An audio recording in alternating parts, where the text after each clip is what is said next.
Good evening, everybody, and welcome to the 24th annual KUMB.com Awards. 24 years we've been doing it now, and here we are once again for tonight's live show. There is, of course, much more to tonight's show than just crowning the 2020-21 KUMB Player of the Year. We have an additional 11 categories to name winners in tonight, those being the most missed player, best signing, most improved player, worst player of the season, goal of the season, most memorable match, the young player of the year, Hackett of the year, my particular favourite, that one, most memorable moment, and two brand new categories this year, the best KUMB writer, featuring the very best independent writers that we feature in KUMB's opinion section, and a brand new one, another brand new one, the KUMB Award of Distinction, for the individual or individuals who have made a significant contribution to West Ham over the course of the last year or beyond. DL, over to you. Category number one. Right, category of most missed. Now, previous winners include Dimitri Payet back in 2016-17, Diafra Sakho in 2017-18, James Collins in 2018 and 19, and last year was Marko Arnautovic. This year in third place, we have Grady Diangana. In second place, we have Sebastian Haller. But in first place, well ahead on 52%, over half of the votes, it is Robert Snodgrass, the very, very decent man that he is, the man who is most missed, because he is. He was a decent chap to have around the dressing room, and was popular with all the other players and the fans. So well done, Robert. You have got the first award this year. Second KUMB award for Snodgrass, even though he's no longer here, of course. He was previously the most improved player in the 2018-19 season. We're going to move swiftly on to category number 2 now, which is the best signing. Yeah, best signing 2020-21, which 1920, I believe, was Thomas Souček. In third place with 2% of the vote was Craig Dawson. In second place with 9% of the vote was Jesse Lingard. But, we'll say runaway leader. It's a landslide. Way ahead in front, this year's best signing was Vladimir Coufal with a massive 88% of the vote. Although Donald Trump is still debating that landslide. Yeah, a first ever KUMB award for Coufal, who cost West Ham a shade over £5 million. The most comprehensive winner, in fact, in this year's awards, taking nearly 9 of every 10 votes cast. We move swiftly on to category number 3 tonight, and this one's going over to Rio.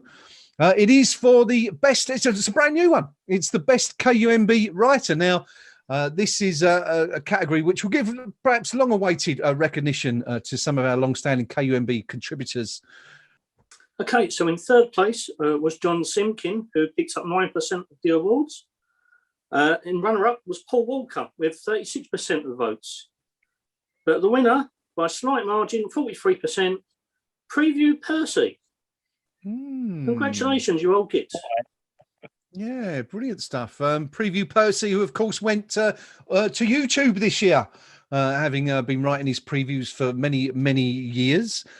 We finally, put him on video, and it seems to have gone all right. It seems to have been going down quite well as a very popular little following on our YouTube channel. I suppose really at this point I should pass this one over to Gnome to perhaps offer comment on this one. I don't know, Gnome, if you've perhaps spoken to Percy or would have had a few words that he might have liked to have said at this particular juncture. I know what I would have said, but I'm sure he would be humbled. No, knowing him, he wouldn't be. I'm just concerned that now I've got to refer to him as the award-winning Preview Percy all the way through. But I'm sure he sends his thanks and to those that took the time to vote. But I think you're all mad. Category number 4. We're going back to DL for this one, and this is for the most improved player. This can be a young gun who's coming through from the academy, making his first steps into the first team, or it could be a wily old campaigner who maybe has just had an exceptional season. Well, the first winner of the category ever was 97-98. It was Frank Lampard. Oddly enough, I can't see him winning many awards for us now, to be fair. Back to the present day. Maybe. In third place, we have Craig Dawson. He's done all right, actually, this season. Yep. Second place, which is who I voted for, to be honest, Aaron Cresswell. What a season he's had. What a season. Yep. He's a well-deserved runner-up. But not as deserving as the winner, who on getting half of the vote is our little Spanish maestro, Pablo Fornells. He will join the likes of Angelo Bonner, Robert Snodgrass, Declan Rice, and Pedro Obiang going back to 2016-17. A worthy winner, a well-worthy winner. He's an absolute... how can you describe him? He's a midfield maestro, but he's also a little engine, isn't he? He's part of the engine room of the team. He does all the stuff that he gets stuck in. He does the hard work, and if he can add a few more goals to his game, he's going to be some player. He's going to be some player. So, well done, Pablo. We are a third of the way already through tonight's categories. We're going to move on swiftly to number 5 now. Worst Player of the Year award. Oh, that's me, I think. No, Gnome's got this one. So, in third place with 17% of the vote was Andriy Yarmolenko. In second place with 25% of the vote was Sebastian Haller. So, in first place, and this probably came as a reminder to most people who may have blotted it out of their memory that he had in fact played this season. But in first place, the worst player of the season award goes to Mr. Wilshere. Jack Wilshere taking 47% of your votes to become the latest worst player of the year, beating Sebastian Heller's 25% and Yarmolenko with 17%. Moving swiftly on, we're nearly at the halfway mark. This is a good one. I like this one. And there was some serious competition in this particular category this year. This is category number 6 tonight. It's the Goal of the Season award. And we scored. So, I mean, we do the top 10, which was selected by readers of the KUMB.com forum, and we could have picked an awful lot more goals. There were so many choices. Usually, we're struggling to find 10 excellent goals, in this category, but it was easy to do that this year. Well, 10 goals, full stop. Yeah, exactly. Category 6, Goal of the Season. Over to Rio for this one. Rio. Yeah, very hotly contested category this year. One of my favourites. Past winners were seeing Declan Rice last year. The very first one was John Hartson, 97-98. Do you remember that? The likes of Lazaridis, Di Canio, Sinclair, Zamora, Anton Ferdinand, Mark Noble, Dean Ashton. A plethora of absolute quality strikes. But this year, in third place, with 5% of the vote, was Sebastian Haller for his effort against Crystal Palace. In second place, with 10%, Jesse Lingard for his strike against Wolves, which I think was a Michael Owen-esque one. Yes, yeah, but one off the length of the pitch. In a year when we've got so many quality strikes, an absolute runaway winner, and it's probably no surprise, 82% of the vote goes to Manuel Lanzini against Tottenham. I think the emotions played a huge part in that, but it was a superb effort, wasn't it? Absolute rocket of a goal.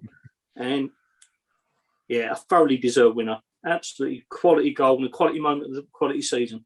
Anyway, we are halfway through tonight's KUMB Awards ceremony. 6 categories decided, 6 more left to go. Category number 7, the most memorable match. I've got a feeling that what we've been talking about might just re-emerge here, but we shall see, of course. Yeah, I ain't going to go into past winners, so I'm just going to go straight on. In third place was Aston Villa away on the 3rd of February when we won 3-1. In second place, Leicester City away on the 4th of October when we won 3-0. That was a good game, actually. And in first place, and for the 5th time this match has won most memorable match, it's one against Tottenham. Brilliant. 75% What a surprise. of the vote. 75%. Brilliant. 3-3, 18th of October. The Spuds crying in their beers. Brilliant. absolutely brilliant. Let's do it again next season. Let's be their bogey team. Let's stuff them up. Let's make them cry again because it's lovely. As Deal says, the 5th time a match versus Spurs has taken the most memorable match award. 1998, 2014, 2017, 2018, and now 2021. There you go. So there it is. Your most memorable match of course it was. Tottenham 3, West Ham United 3. The Hammers 3-0 down, as we said, with just 8 minutes of normal time to go.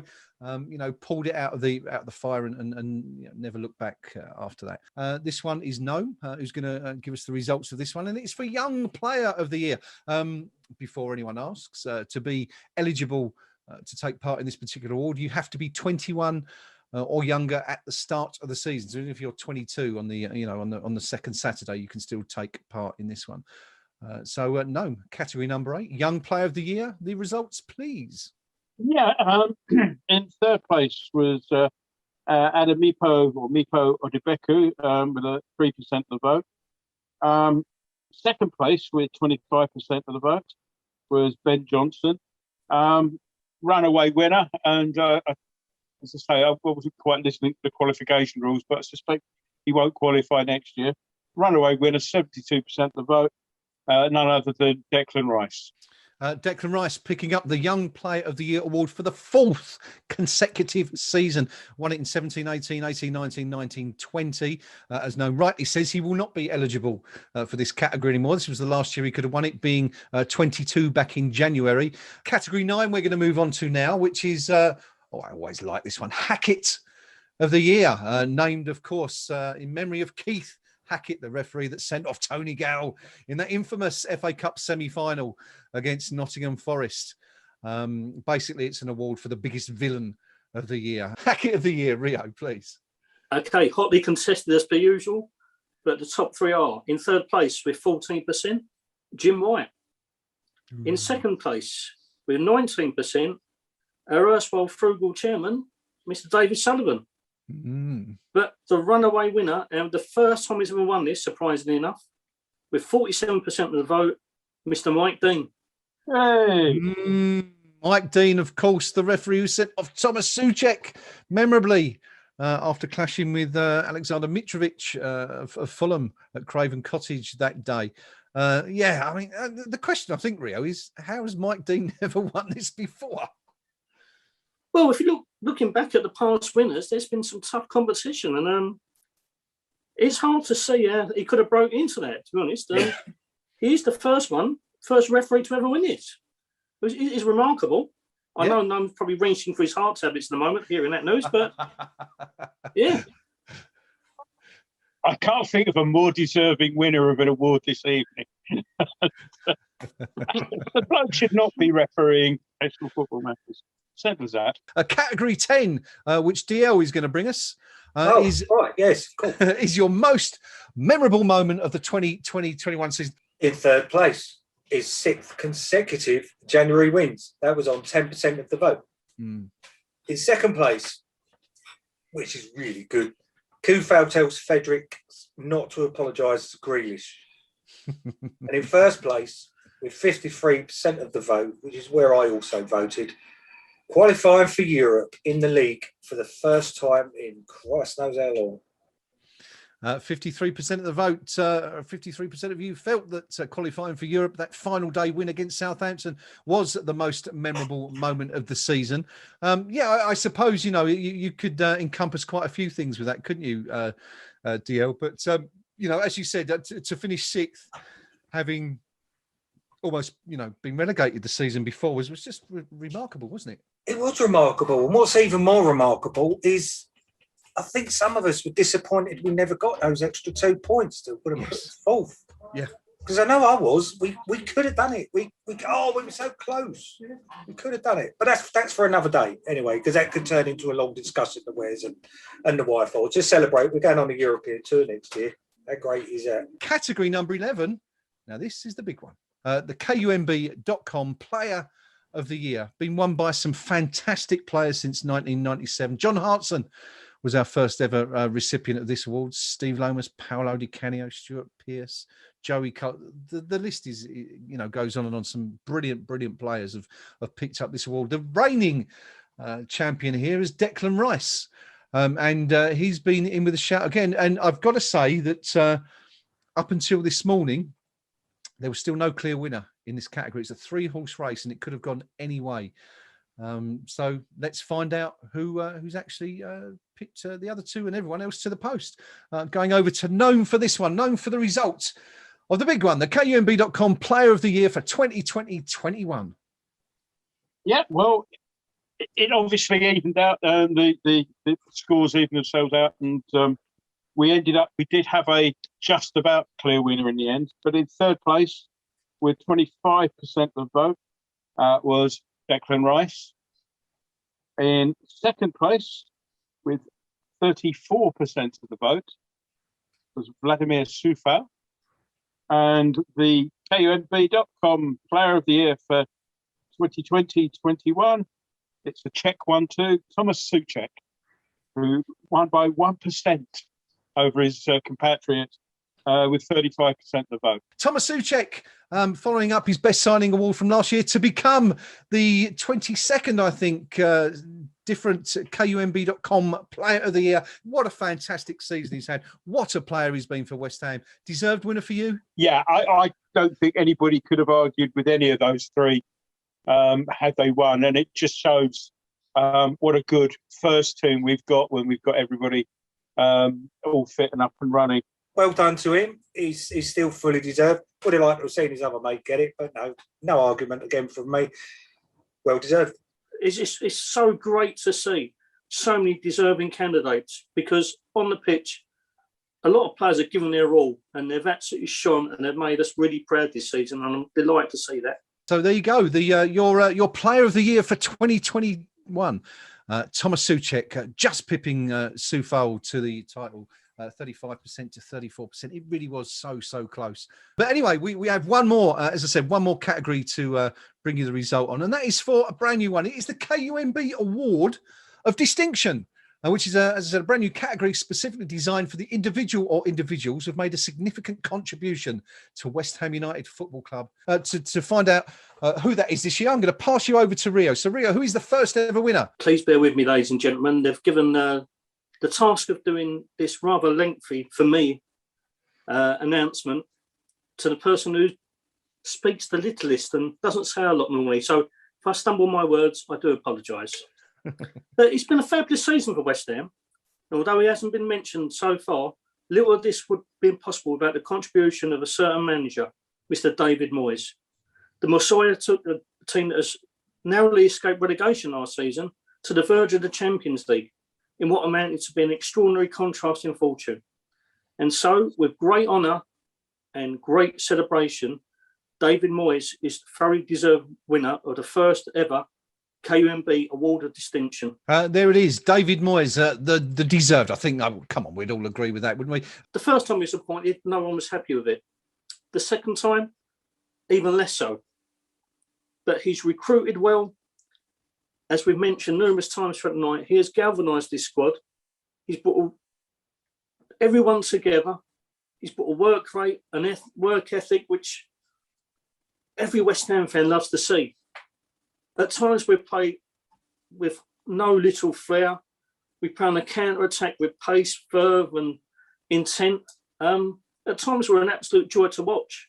And David Moyes and his backroom staff deserve enormous credit, but Mr. Moyes himself, you can't fault a single thing he's done since his return to the club.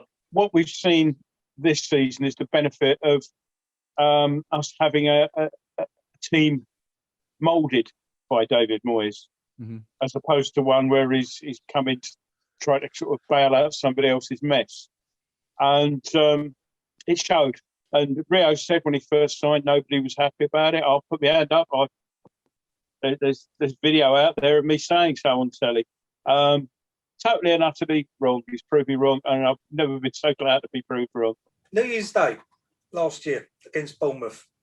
I'm not going to name names, but I was talking to a former player in the nice seat who wasn't particularly complimentary about David Moyes coming back. It would actually be interesting to hear his opinion now. To be honest, when he was saying it, I was agreeing with him. And it is great to be proven wrong. David Moyes, he needs if he signs his 3-year deal, it'll be the best signing we've made this summer, no matter who we bring in, because he can take us places. I think he can take us places. That is just about it for the 24th annual KUMB Awards. Thank you for joining us live on our YouTube channel. And don't forget to subscribe if you haven't already done so, to be informed first when our latest content is published. My thanks go tonight to my fellow KUMB moderators, to Rio, to Gnome, and possibly for the last time to DL for helping me to bring you the results of this year's poll and for keeping the forum a welcoming and fun resource to visit most of the time anyway, especially if you don't go in News Up Mother Brown. Finally, our collective thanks go to each and every one of you who voted, and by doing so keeping these alternative supporter awards very much alive in this our 24th year. So that's it for tonight. 60 seconds to go till Euro 2020 begins. How's about that for timing? Until next year, when we plan to return for the 25th annual KUMB Awards, which should be a special one as we celebrate reaching a quarter of a century. Look after yourselves. Rio's pointing at something. They're just delivering the ball by remote control car. Yeah, but I've had enough. Football's dead. The game's gone. That's it. And we're gone as well. We'll see you all very soon. Have a wonderful summer. Come on, you Irons.